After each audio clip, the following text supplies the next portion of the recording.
Welcome back to another episode of the Big Apple's CoRe podcast. Today I'm your host, Alison Eagle, Business Development Manager at Turner & Townsend.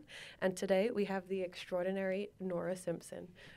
Hi. Nora, tell us some of the amazing things Thanks, you have Alison. going on. So I think some of the things you guys like to hear about include, one, I spent many years from a very early age developing a neuroscience-based methodology that basically offers a paradigm for understanding human behavior that incorporates loads of neurodiversity and loads of ways of understanding, how to be maximally impactful, productive, collaborative, humanitarian, like all the things you want in a workplace, all the things you want in a healthy family, healthy tribe.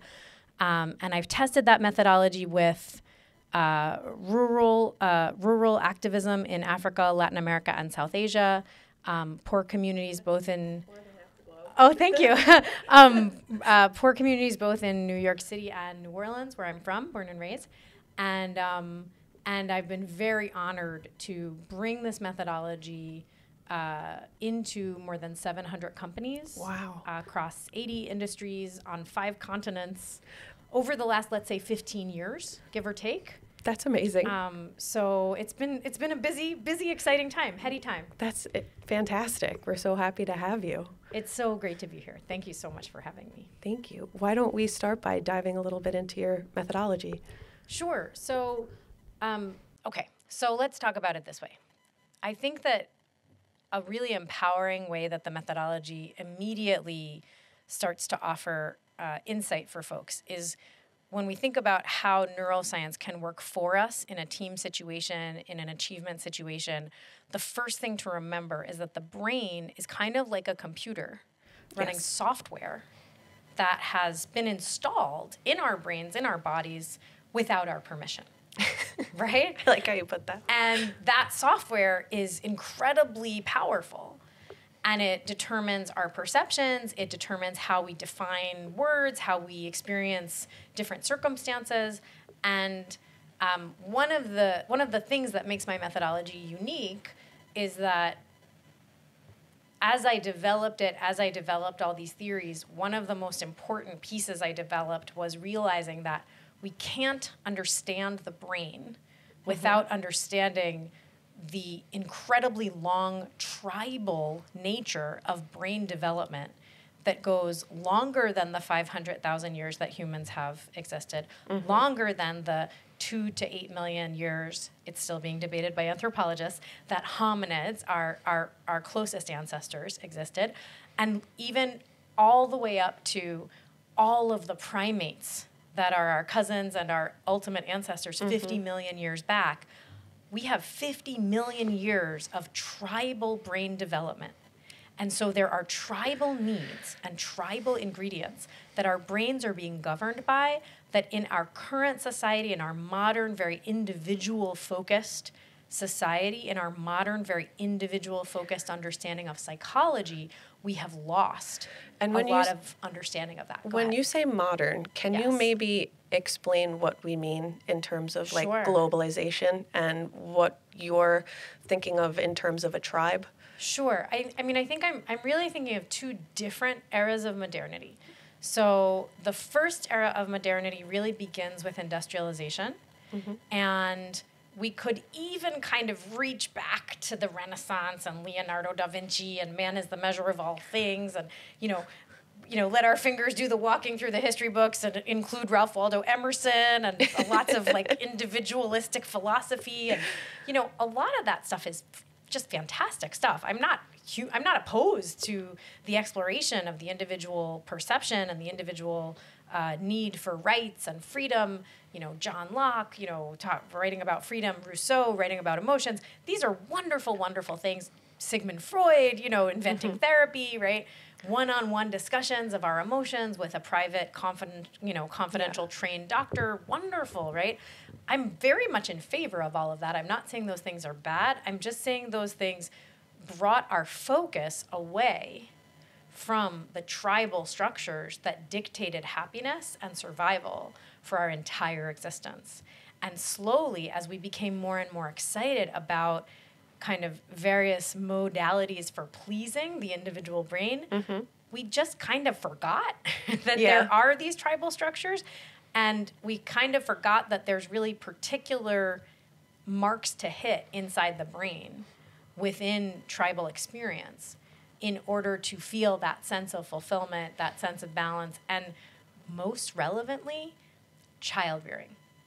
Interesting. Child-rearing has always been a tribal activity, and I don't even think we lost it 150 years ago. I think we lost it with the advent of like the car, suburban, like highways. Nuclear family. The nuclear family. This whole notion that there is this ideal family where you put one or two adults with a bunch of kids alone in a box and expect that to work. And make them fit for society.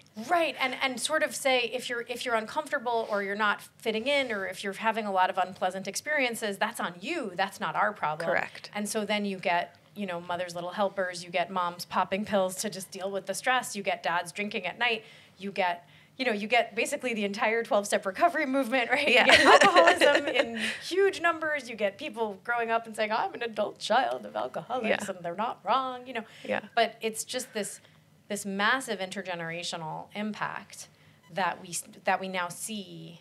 The levels of anxiety, the levels of depression are just greater and greater and greater across every generation, but they're the highest with the youngest adults and teenagers. It's working against people a lot of time forget that we're only animals and what we are, even though we, can conceptualize and think greater than certain animals, we only can handle what we can handle. Absolutely. And I love science, and we wouldn't have any of the other, fabulous innovations we have without all of the focus on, biological research and, all of these pieces. And yet, some of the tribal theories that I came up with maybe 20, 25 years ago and have been teaching for the last 15 years, I didn't have citations to back them up until 5 to 8 years ago. Wow. When, it was basically so I went to Africa and here's what I found, so I've noticed in these communities and I noticed in the, and here's what I see. So I think, and based on da-da-da, and, I just had lots of field research on lots of examples, but I didn't have official laboratory validation until we finally, as a human race, got, I think researchers in labs were also very curious about these phenomena, but we now have these things called infrared EEGs. Okay. And so basically starting anywhere from 8 to 10 years ago, researchers started designing studies where they were able to track brain waves of people in groups. Until about 10 years ago, all neuroscience research where people were taking pictures of brains with MRIs and CAT scans and everything. All neuroscience research was basically happening on one person at a time individuals. Not together. And we're social creatures. And we're social creatures. And we have this tribal thing going on. So when we started being able to measure even how brain waves move in groups, it was remarkable. I mean, the research coming out was just mind-blowing. Did you know, for instance, that our brains synchronize our brain waves when we are listening to music together? Wow. And that our brain waves synchronize with the musician's brain waves? And when you deliver a survey to the people who listen to the concert and say, what was the best song? Yeah. The songs that people list as the best correspond perfectly to the songs where their brain waves were the most synchronized with the musician's brainwaves. Wow. That's an amazing find. Wacky, right? Here's another one. Students' brainwaves will synchronize with a teacher's brainwaves. But it's now been shown in multiple studies that the students, the classrooms where you have the highest test scores are where the maximum number of students has the strongest synchronicity with the teacher's brainwave. So this notion that we're all on the same page, we're all vibing together, it is literally defining of how we retain information that we get tested on later. A vibe is real. A vibe is totally real and totally measurable scientifically. And necessary to necessary. Succeed as humans. Absolutely. So this whole notion, like the actual name of the subspecialty of neuroscience that I'm talking about is called collective neuroscience. But I didn't have a name for it. I just knew these things were real, and I was trying to use existing research and existing psychology to describe and explain the differences between perceptions, and the way to build bridges across those perceptions. And that's part of what I developed that was useful for helping sales teams see, in terms of like the way I knew stuff was working, right? Yes. Was that I saw my sales teams that I worked with achieve double their sales results in 6 months. Wow. Right? Or I saw small to medium-sized business teams double their revenue in 6 months or a year. Right? So we were going by very kind of like, the humblest of scientific data, which is to say dollar signs. Yes. Right? Yeah. That was the easiest way to measure. I think it's working. Right? Yeah. And plus, I love being in the world of business, and I love being a part of business groups and business teams. I really believe that business is the key to world peace and world prosperity. Every historic pair or group of enemies that has become a pair or group of allies, the one thing every single one of those instances in history has in common is that they all began to trade with each other. So yes. If you are in business, you are saving the world. You are bringing world peace. Great job. So that's one piece of modernity. And then the other piece of modernity really comes down to these little magical, terrifying devices. So in 1995 to 98, we see an introduction of email in corporate life, usually only the fanciest of corporations. I actually have worked in companies where they remember when email started, and they're still operating with some of like the crazy things people started out doing when email was first introduced. About 10 years ago, I worked with a company that introduced email late into their system, and they were every single person in the company received everyone's emails. Oh my goodness. It was insane. I was like, this feels very 1997, right? Like, it was just very inclusive. It sounds like a terrible idea. It was completely non-functional by the time I got there, right? And that wasn't even what they hired me to help with. I was just like, wait a minute, you do what? Yeah, I think we should maybe look at that. So why this could be a problem. Right. But, okay, so email gets introduced into the business world in the late 90s. And then you have instant messenger. And at this moment in time, people are just beginning to get mobile phones, but not smartphones. Okay. Right? And you have little pockets of people with BlackBerries and Palm Pilots, right? And it's really around 2005 that the first productivity researchers start noticing that there's a difference in how much work people are able to get done. Interesting. In the early 00s as compared to the mid-90s. And it starts to be truly measurable. Because if someone loses an hour here, an hour there, it doesn't really feel very, very big. But once people were noticing, hey, we're losing 2 to 2.5 hours worth of work each day. That's about what the first research that came out showed. It showed that folks were losing about 2 to 2.5 hours of their productive work time to interruptions and quote-unquote interruption recovery time. Then about 10 years later, go ahead. Can you maybe just explain what interruption recovery time is? So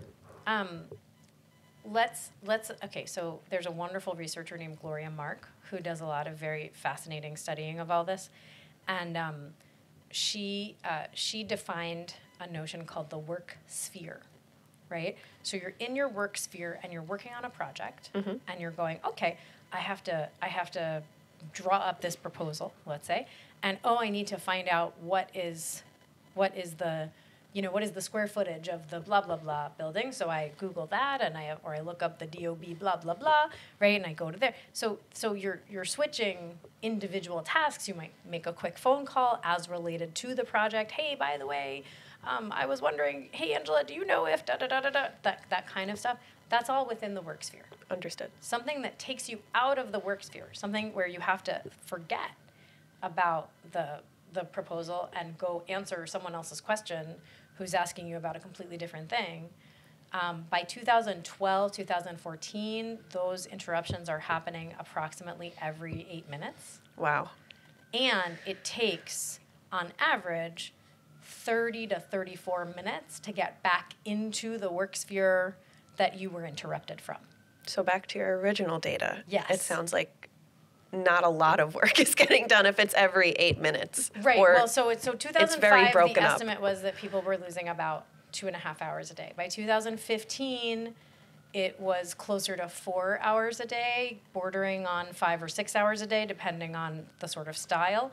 In 2021, Cal Newport came out with research that showed that most people only get about 75 minutes of work in during the day, tops, max, and that the rest of the day is eaten by constant interruption, sort of quote unquote putting out fires, this notion of constantly urgent communication. And Gloria Mark, actually, in her research, she starts her research in 2004. So she can track that in 2004, the average session on one application on people's computer screens at places like Cisco and Microsoft that were letting her do the research there was approximately 2.5 minutes per application. Nowadays, it's approximately 40 seconds before somebody clicks onto something else. So our attention spans are shrinking. And don't forget that we have so much more than just mobile phones with no apps, right? We have the App Store, we have social media. Social media has algorithms that are designed to draw us into as many distractions away from our priorities for the day as humanly possible. Yes. And the algorithms, there are neuroscientists working at Facebook and Netflix for sure. They're not saying, they're not looking at each other and going, let's destroy people's lives. Let's turn people into even worse parents than they already were because of the way that their parents and their grandparents, lost their tribal child-rearing structures, right? They're not actually looking at each other and saying that. They're looking at each other and saying, we want these algorithms to grab and hold people's eyeball attention as quickly as possible for as long as possible. Right? These are their metrics.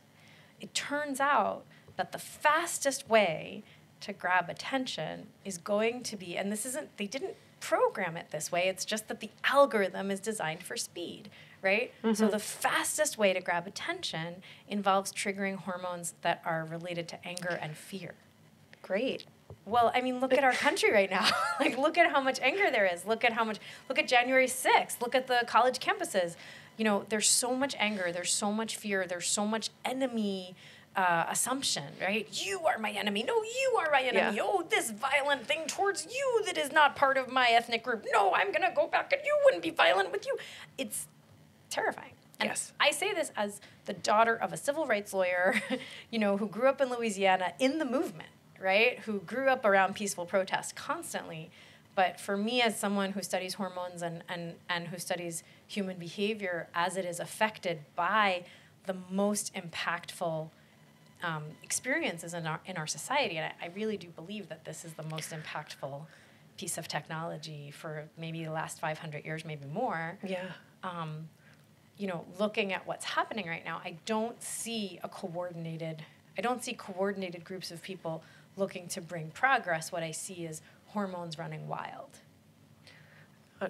That makes sense. And like you said, it goes back to the tribal mentality. Everybody feels what everybody else is feeling. And if we're constantly being brought into this because we feel like this is a place where we all go together, it's just a constant circle of angst, really. And you try to mix work into that, and it all just snowballs downhill. It hopefully won't last like that forever, but this is where we are right now because everything is just so new. Well, and it's so fascinating the way you say it all goes back to that tribal mentality. You're absolutely right. Both both, the rage and war and violence is a very tribal thing, and the love and the group child rearing is very tribal. So, basically humans are human everywhere you go. Yes. And if we can't get our tribal needs met through the strongest hormones, which are the love hormones, right? The oxytocin, the bonding, the meaning, the purpose, the transcendence, the group achievement, right? If we can't get our tribal needs met that way, then we're going to have to get our tribal needs met through rage and anger and feeling connected because we have a common enemy. Yeah. Well, thank you for doing the work so anyway, that you're world doing. Peace now.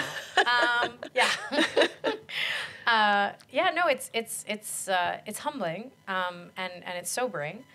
But one good thing that I really love about my work is that when I go into businesses, I believe that the business workplace is the best place we have right now for building healthy tribes that create rather than tribes that destroy.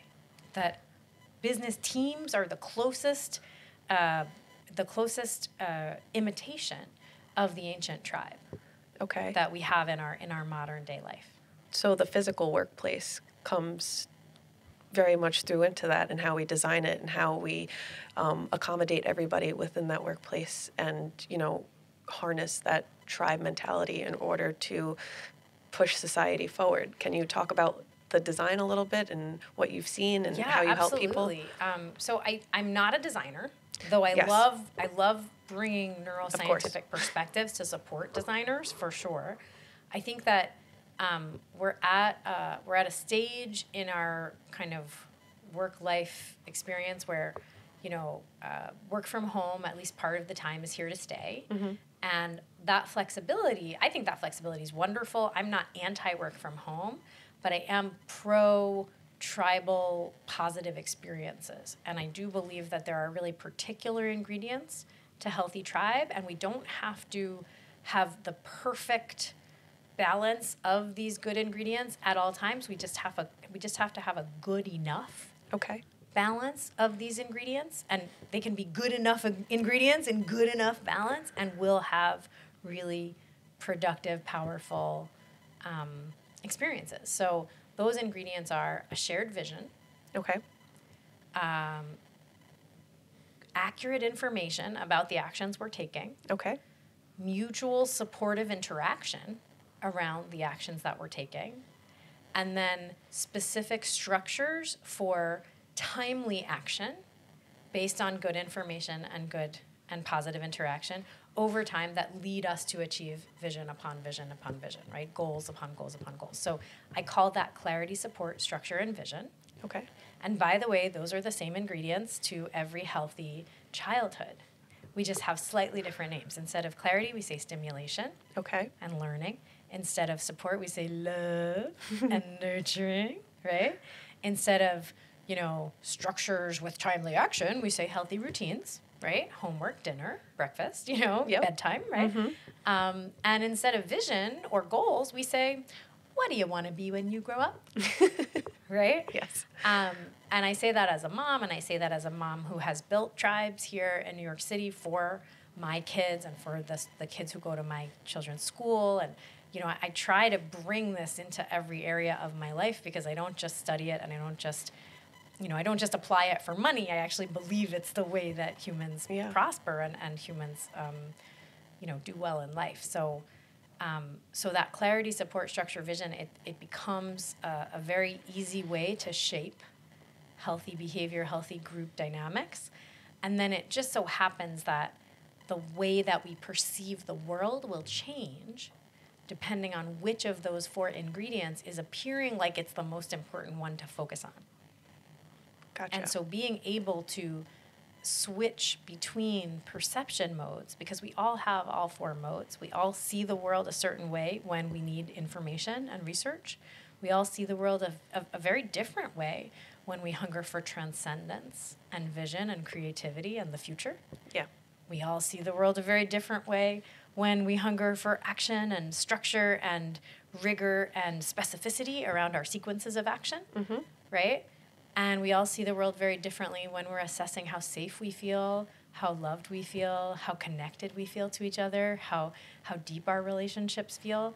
And it just so happens that all of us tend to spend more time in one or two of those modes, just more than the others. But we all hang out in all four. And sometimes, I don't want to say sometimes, almost every time that I'm navigating a problem or a conflict in the workplace, usually it's because, two or more people are perceiving in different modes, and we have to build a bridge. Understood. Across the modes. Does that make sense? It 100% does. Then we add back in this little addictive algorithm thing. There's so many nasty words I have for it. Yeah. I call it a crack pipe. I have very, very nasty, very, very, very offensive words for it. Much more offensive than crack pipe. But when we add in the fact that there's also this pernicious disease, and it is a disease, it's almost like a contagion of urgency and craving for interruption, craving for distraction, craving we can't even really explain. Yes. There are ways in the research that we can look at people and how frequently they interrupt themselves and ask, what's going on here? Like, why did you stop doing that? You get interrupted by other people, and then there's actually research that shows if you don't get interrupted by other people after a certain number of minutes, you will simply stop working and interrupt yourself because your brain is so retrained. Yes. So the algorithms have truly hacked our brains. And I will say that when it comes to common enemies, the notion that there's this common enemy of the urgency communication culture and the sort of never stop looking for the next stimulus that feels high intensity and high crisis, I think that is the real common enemy that we can all kind of say, how do we build a tribal structure so that we all have a more thoughtful, more productive, more peaceful experience of our work and our home lives. And that's what I do when I do my productivity transformations, is I use the neuroscience paradigm around the ways we perceive and the ingredients of healthy tribe to specifically serve a productivity transformation so that every person on the team is able to have access to 3 or 4 entire blocks per day where they can truly focus and truly get absorbed, and their brains can go from that stop and start city driving experience with all those distractions to that fuel efficient highway driving experience, yes, which is actually quite pleasurable. Yes. And when we create structures in the workplace for every single person to be able to feel like they're getting powerful amounts of work done, it's really remarkable because they all feel better. Their mental health goes up, their physical health goes up. They have more time and space for work-life balance, for well-being, et cetera. So it does start to feel a little like witchcraft, mm-hmm, right? Because I'm getting them to do more stuff, but they actually feel like they're doing less, or they feel less stressed somehow, I feel like maybe their nervous system was running at such a high level of stress before that when they bring it back down, they associate that high level of stress with productivity because, if I'm feeling this way, then I must be doing so much because I'm putting myself through so much. But when you look at the outcome, you're actually doing less, and the work that you're putting out is not the same quality that if you just took a minute for yourself and it's brought it back down. More complex than that, but that is a way of describing it for sure. And mm-hmm, I think we all have a sense of that. We're like, oh yeah, there's this thing where if I'm less stressed, life will be better. It's just that because of the way that the whole culture is addicted to our phones and addicted to this constant distraction biological process, it's called the dopamine feedback loop, just so in case you're curious about the science. Because our whole culture... I just realized my timer stopped. So I don't actually know where we are. I don't know when it stopped. You're at 29 minutes. Okay, great. Okay. So we all kind of have an intuitive sense that if we're calmer and less stressed, we'll get more done. Mm-hmm. but how to actually overcome the constant pull of the urgency culture, it's not obvious. It's such a powerful experience. It's such a society-wide experience. Whenever I give talks about it with slides, and I do like to use my pretty slides, my little teal, band at the top, my little brain at the bottom, whenever I give talks about it, one of the things I find myself saying to the audience is, everyone is losing time and efficiency. Everyone is losing about 6 to 7 hours a day. Everyone feels like they have to be kind of on 24/7 for their work, and they all think that other people have it figured out, and they worry.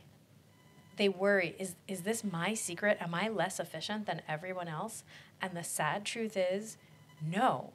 Everyone is just as stressed out as you are, feeling just as overwhelmed and pulled in a million directions as you are, and it's not sustainable for anyone. And the worst part is, when I work with chief HR officers, and I work with a lot of chief HR officers, a lot of times they don't have the science. They just know that there's like an employee engagement and work-life balance issue. So they go to the top people and they say, oh, you top people, everybody's working too much. And the top people have just accepted it. They're like, this is what it is. This is why I make money. I have to sacrifice my health and my family.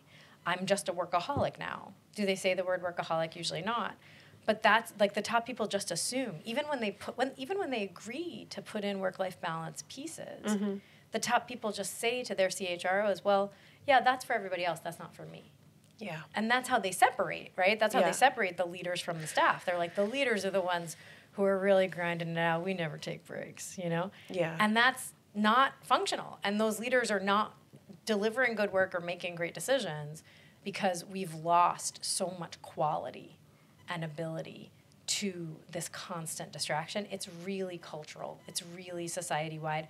But I'm really delighted to tell you that again and again when I work with teams and we span out across a division or a company, what we're able to do is we're able to carve out functionality without, going to live on a desert island all by ourselves, mm-hmm. right? We're able to carve out functionality, honor the experience of the people all around us who are still trapped in that urgency communication culture, right? And not just show up like we don't care, right?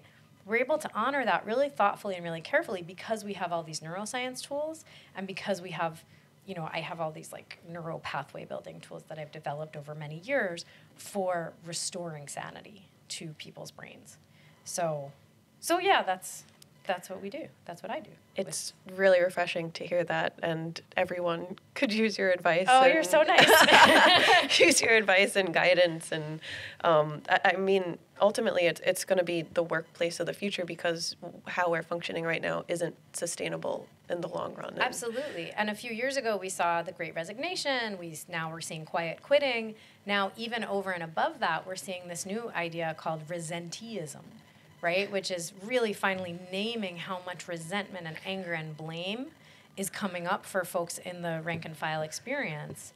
And so much of that is actually completely consistent with the hormonal responses of constant distraction. Yes. It's actually that when we have these hormonal responses and our brains keep driving us to more distraction, one of the ways the dopamine feedback works, the dopamine feedback loop works, is that it drives cortisol when we are trying to resist the urge to mm-hmm. pick up the distraction. Mm-hmm. So we say, I'm not going to do this. This is bad for my productivity. And then the dopamine feedback loop says, yeah, but I want it. And this is the same biological process that drives heroin cravings, right? Mm-hmm. I want it. So I'm going to raise cortisol, which is the stress hormone. I'm going to raise adrenaline. I'm going to make you basically a demon who has to have it, or else you're going to be a crazy volcano who explodes. Yes. And we don't say to ourselves, oh my God, my cortisol is just going nuts. OMG. We say, you know who I hate? I hate so-and-so. I hate so-and-so. Yeah. Blame and resentment. The brain always finds a reason. Mm-hmm. When you've got that many negative hormones flowing, you're going to look around you and find someone to hate. Because it's trying to pacify all of the bubbling feelings. The brain's job is to give explanatory words to what you're feeling in your body. And that's why I love opening people's minds to this notion that the computer works whether we want it to or not in this way. And when we begin to understand it, then we can use new tools to manage the computer and the software completely differently. Mm-hmm. I know we're getting low on time, so I don't want to say, I want to say so much more, but I don't want to say more that'll get cut. So how do we? Well, we're happy to have you back another time. You're just a wealth of information, and, we can talk for 3 hours. It is so much fun. Yeah. And you're such a wonderful interviewer. Stop it. Absolutely. Appreciate it. Yeah. Courtney, I'm going to default to you.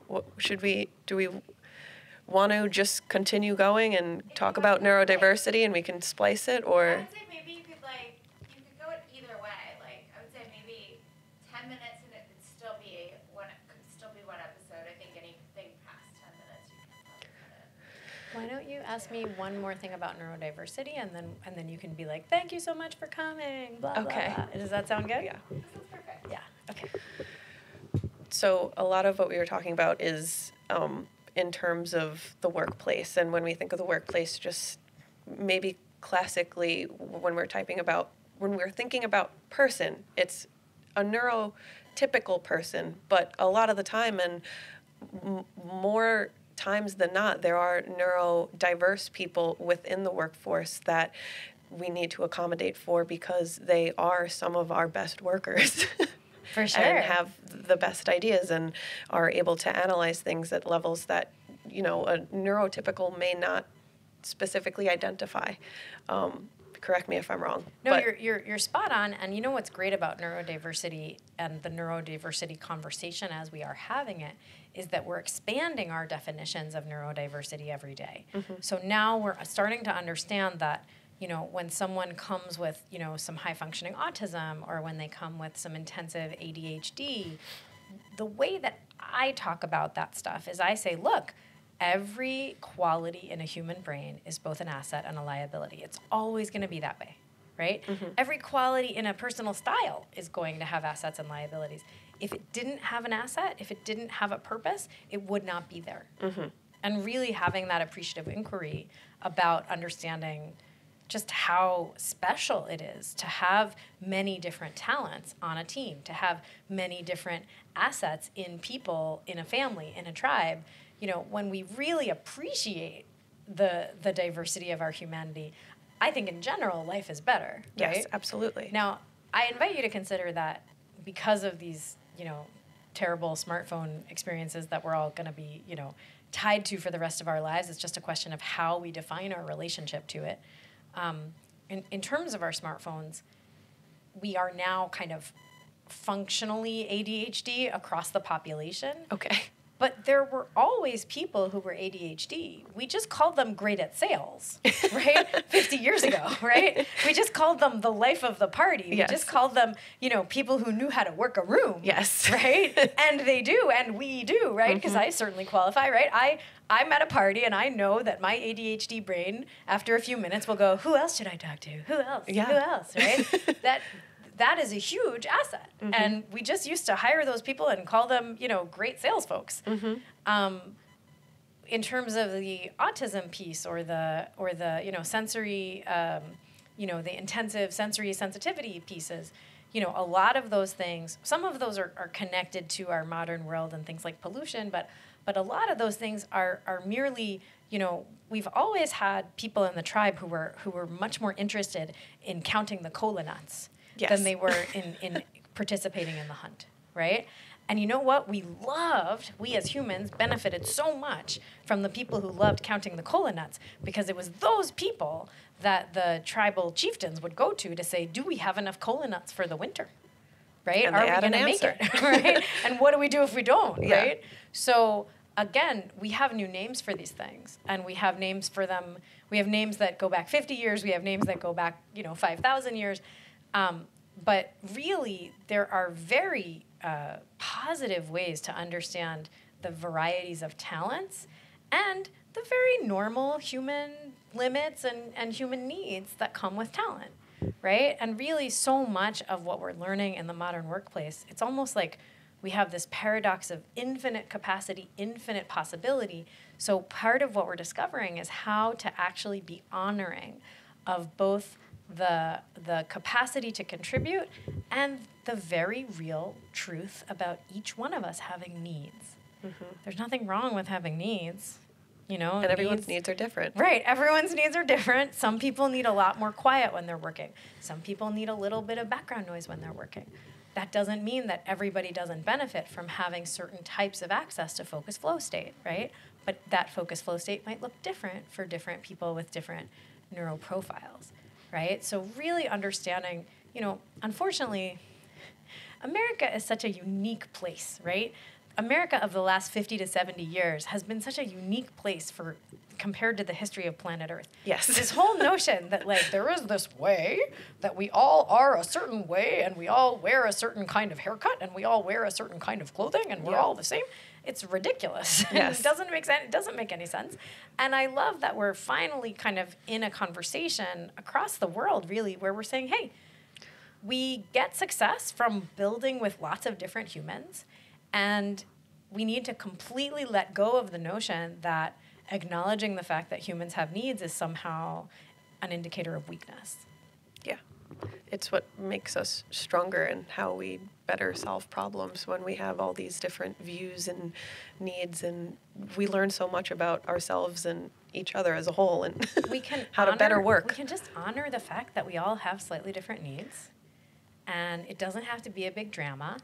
I think that that's actually part of the reason that things get really muddled is that it can feel so scary to articulate needs that by the time people have overcome all that fear, there's also a lot of drama that comes with it. Yes. And that's why I love using the neuroscience paradigms, because it's like, oh, hey, this doesn't have to have a lot of shame. This doesn't have to have a lot of blame.